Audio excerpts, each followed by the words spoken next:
Hola a todos, les habla Mauricio Ortiz, estudiante de Biblia y Teología. En esta oportunidad estoy en el Seminario Santa María del Nuevo Éxodo, en San Lucas, Zacatepeques, Guatemala, visitando a su eminencia, arzobispo Santiago Eduardo Aguirre Osman, arzobispo de Centroamérica de la Iglesia Católica Apostólica Siro-Ortodoxa de Antioquía. Monseñor, reciba un saludo del doctor David Suazo, profesor de Teología del Seminario Teológico Centroamericano y de mis compañeros del curso Teología de la Unidad. Agradecemos que nos conceda este tiempo para compartirnos sobre un tema de mucha importancia, el concepto de ecumenismo en la Iglesia de hoy. Monseñor, para la Iglesia Ortodoxa, ¿qué es ecumenismo? Quizás lo primero con lo que yo quisiera comenzar es explicar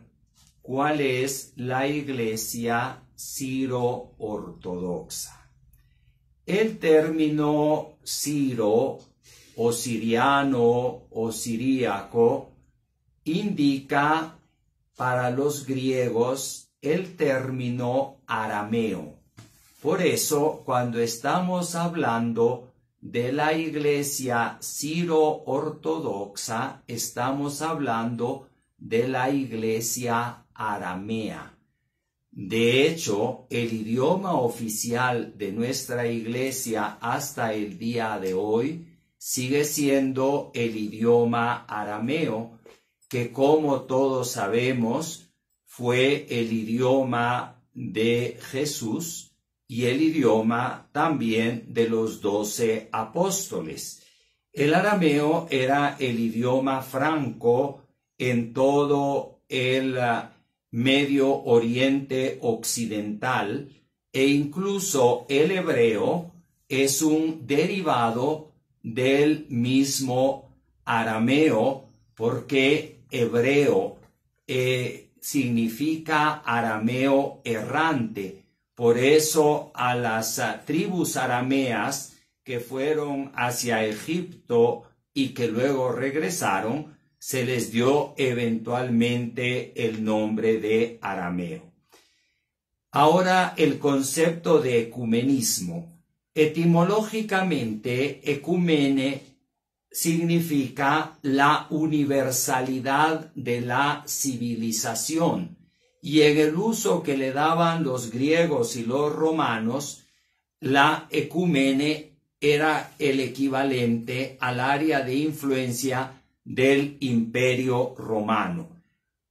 Por eso, originalmente el cristianismo se consideró que se identificaba con este territorio, lo cual, sin embargo, históricamente no es un dato muy preciso, porque ya la Iglesia siria de Antioquía, desde el primer siglo, se extendió hacia el oriente, en territorio que estaba bajo el dominio de los persas, que técnicamente no habría sido considerado como parte de la oikomene o de la civilización universal occidental. En todo caso, el término ecumenismo comenzó a ser utilizado especialmente desde finales del siglo XIX en los ambientes procedentes de la Reforma para indicar un movimiento que trataba de fomentar la unidad entre todos los cristianos. Eventualmente este se fue desarrollando, surgió el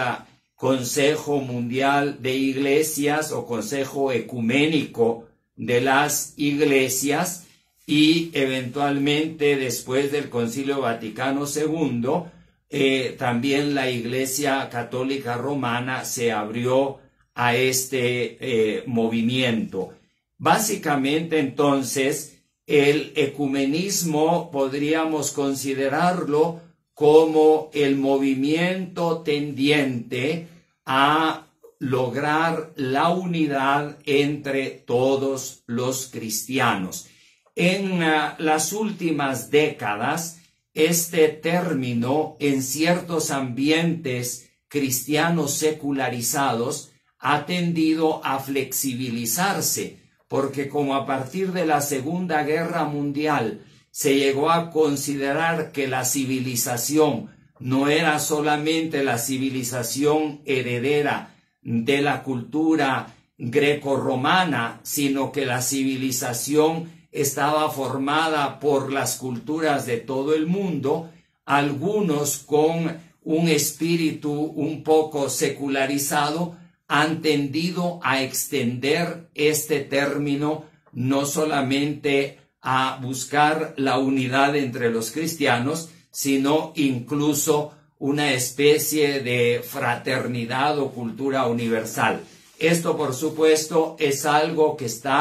es totalmente ajeno a las raíces, al sentido histórico del ecumenismo, y algo que también desde la perspectiva de nosotros está fuera de lo que podría abarcar el verdadero o genuino movimiento ecuménico, que para concluir es el movimiento que tiende a buscar la unidad entre todos los cristianos. ¿De qué tipo de unidad se trata? Lo podemos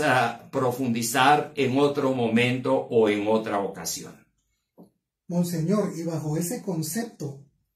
¿cómo la Iglesia Ortodoxa ha promovido el ecumenismo? Pues la Iglesia Ortodoxa desde mediados del siglo pasado entró a formar parte del Consejo Mundial de las Iglesias. Incluso nuestro patriarca Ignacio Zaqueo II, de feliz memoria, que fue el que nos incorporó a nosotros como parte de la Iglesia Siro-Ortodoxa, llegó a ocupar temporalmente la presidencia del mismo Consejo Mundial de Iglesias. En realidad, el concepto básico de ecumenismo que nosotros tenemos es que la unidad de la Iglesia no puede ser fruto de acuerdos ni de doctrinas. Nosotros creemos que la unidad de la Iglesia es definitivamente un don que viene de Dios. Jesucristo, la palabra de Dios hecha carne, que prometió seguir presente como palabra hecha carne hasta el final de los tiempos, a través de la sacramentalidad de la Iglesia, sigue derramando el Espíritu Santo, de manera que los que creen en Él, transformados y vivificados por esa acción eficaz del Espíritu Santo, puedan ser parte viva y activa de esa Iglesia, una, santa, católica y apostólica, que no es nunca identificable con una institución u organización visible, sino es siempre el cuerpo vivo, el cuerpo glorioso de Jesucristo, que lo tiene a Él como cabeza y del cual todos nosotros somos miembros. Entonces, por esta misma razón, nosotros no nos consideramos ni como dueños de la verdad, porque la verdad es solamente el mismo Jesucristo vivo. Nos consideramos como testigos de la verdad, como testigos de la fe apostólica que surge a partir de la efusión del Espíritu Santo, y en tal calidad nos sentimos como llamados a cumplir la misión última que el Señor dio a los apóstoles. Vayan y anuncien el evangelio a todas las personas y en todas partes, y hagan de todos mis discípulos. Así es que nosotros consideramos que nuestra participación en el ecumenismo no es nada más que seguir dando testimonio del evangelio. Y para nosotros el evangelio no es un texto escrito, no es una doctrina, ni tampoco es una organización o institución eclesiástica. Para nosotros el evangelio es el testimonio y el anuncio de la continuada y permanente llegada del reino de Dios, que a través de la vida sacramental de la Iglesia se derrama en el corazón y en la vida de cada uno de los creyentes, y que transformándolos los convierte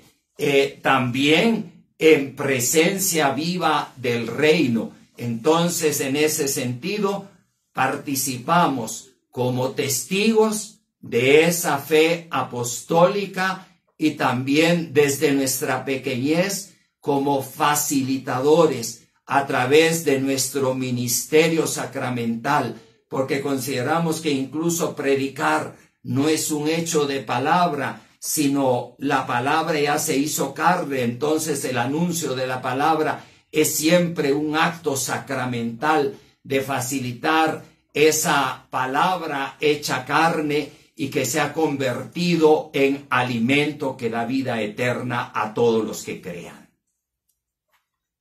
¿Y cuáles han sido para usted los principales obstáculos para lograr ese ecumenismo? Podemos hablar de varios aspectos, y estos pueden tener diversas perspectivas u orientaciones. Si queremos buscar las raíces históricas, nosotros vemos que el origen de la problemática que se gestó y que llevó eventualmente a la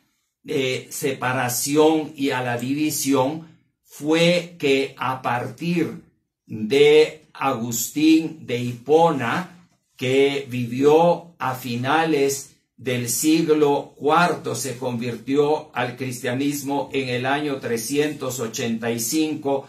y murió en el año 430, se llevó a cabo en el occidente una progresiva reinterpretación del cristianismo y de la fe apostólicas.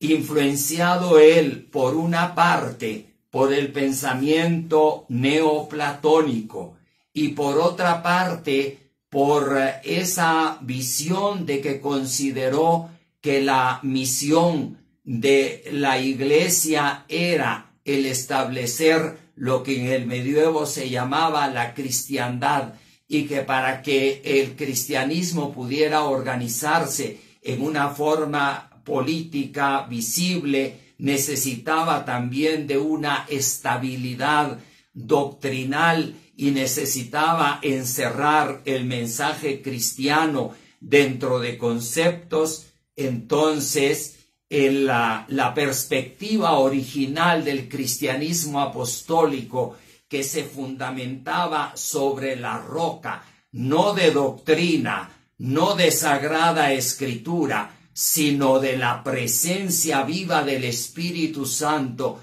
que constantemente venía para transformar radicalmente al ser humano y para hacerlo parte activa del cuerpo de Cristo, fue sustituido por el texto bíblico, volviéndose de tal forma a la mentalidad que tenía el judaísmo en la época de Jesús, y que precisamente sirvió para que no se le reconociera a Jesús como el Mesías, y para que en base al texto de la Sagrada Escritura se le condenara, porque se había identificado el texto escrito con la palabra de Dios, mientras que para el pueblo de Israel en la antigüedad y para el cristianismo apostólico, la palabra de Dios, aún hecha carne, es siempre algo que baja del cielo y que nunca se puede reducir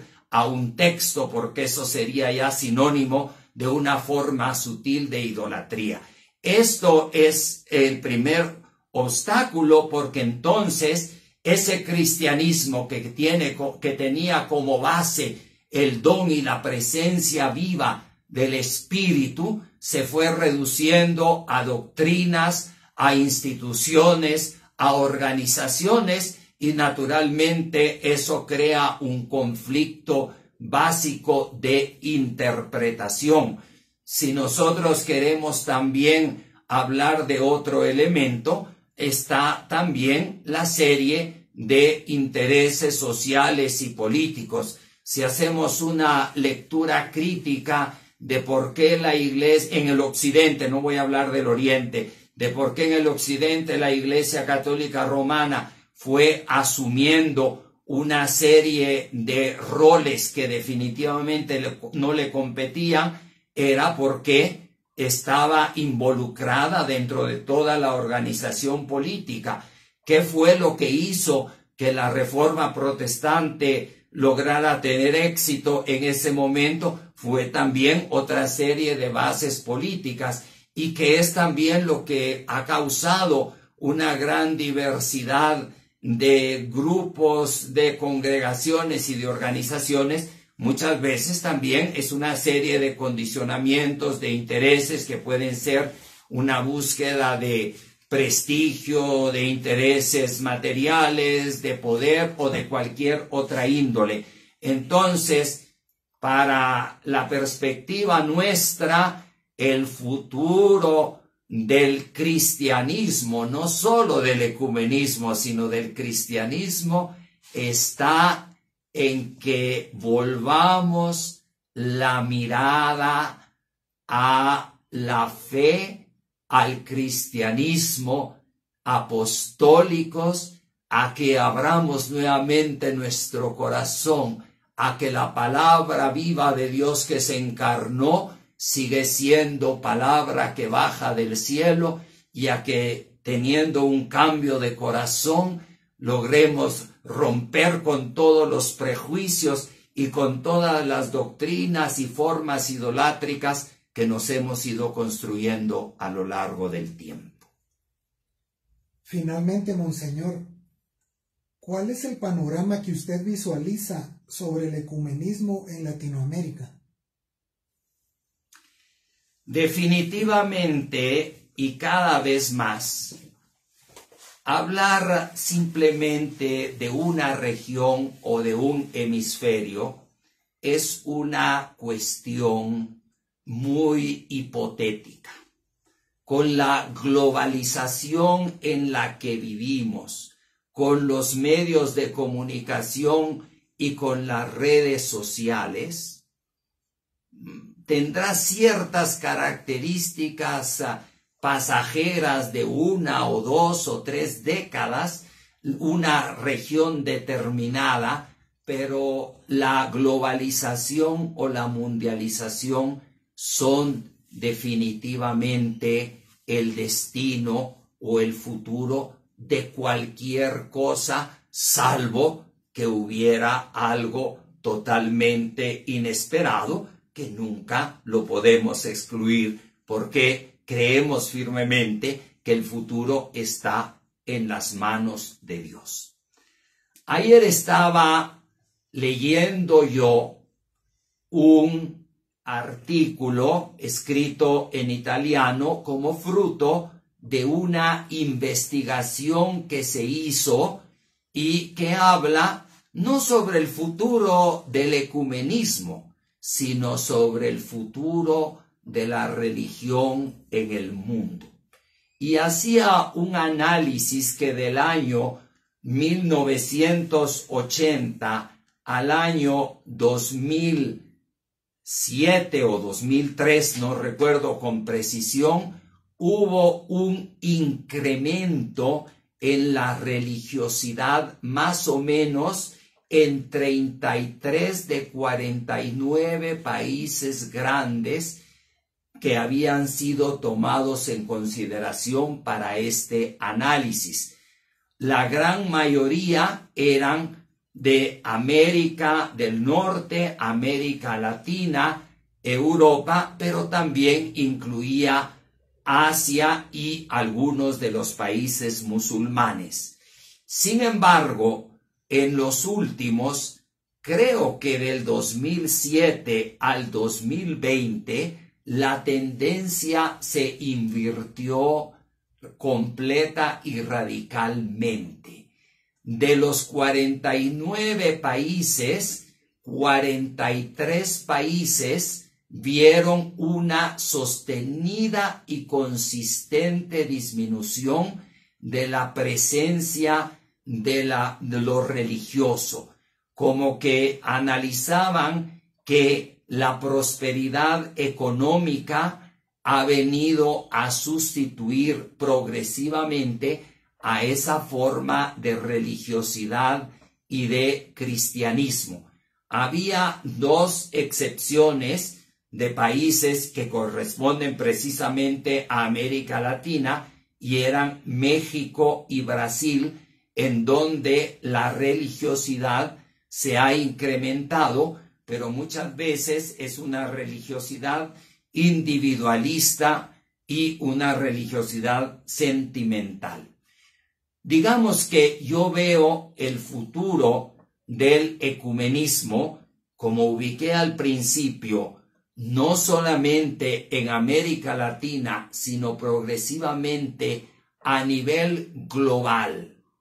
Y no solo del ecumenismo, sino del cristianismo como tal, porque la única tendencia que de acuerdo a esas investigaciones iba fortaleciéndose era el movimiento musulmán, que se caracteriza por su rigor y hasta cierto punto por su fanatismo, en donde el diálogo es simple y sencillamente una estrategia para introducirse y ganar una mayoría numérica para luego imponerse. Entonces, volviendo a la temática, el futuro yo lo veo en el redescubrimiento del cristianismo apostólico. No son doctrinas, no son acuerdos, no son proyectos de solidaridad. Es más bien todo lo contrario. Es un despojarnos cada uno de nosotros de todo lo que tengamos dentro, prejuicios, criterios, incluso representaciones de creencias, para que reconociéndonos humildemente como pobres pecadores, nos abramos a que la palabra de Dios hecha carne venga a transformarnos, y a que transformados y llenos del Espíritu Santo, y como parte de esa iglesia gloriosa de Cristo, que es una e indivisible, podamos dar testimonio ante el mundo de que verdaderamente el reino de Dios ha llegado y está en medio de nosotros. Si no logramos esto, quizás va a mantenerse cierta religiosidad, cierto sentimentalismo, cierto ámbito de poder o de unidad o de interés, pero no vamos a redescubrir la unidad cristiana que pidió Cristo, que sean uno como tú y yo, Padre, somos uno, como por la acción del Espíritu Santo que nos llega a través de Jesucristo que es el único camino, la única verdad y la única fuente de vida. Muchas gracias.